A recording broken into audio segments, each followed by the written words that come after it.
How to read Domino's pizza gluten-free warning before ordering. Hi everyone, I'm here to assist you today. Without any delay, let's jump right in.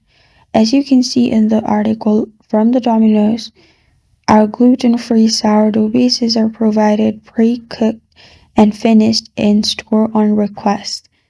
And if you want gluten-free, you can also go to nutritional information, scroll down, and in the products you'll find gluten available. But if you click on gluten-free at the top, you will find gluten-free products available in the menu.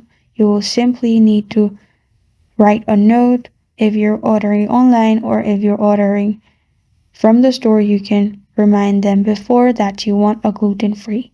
And this is how to read Domino's Pizza gluten-free warning before ordering. Thank you for joining me today. If this video helps you out, please leave a like and subscribe for more. Got a question or want to suggest a topic? Comment below. Thank you for watching.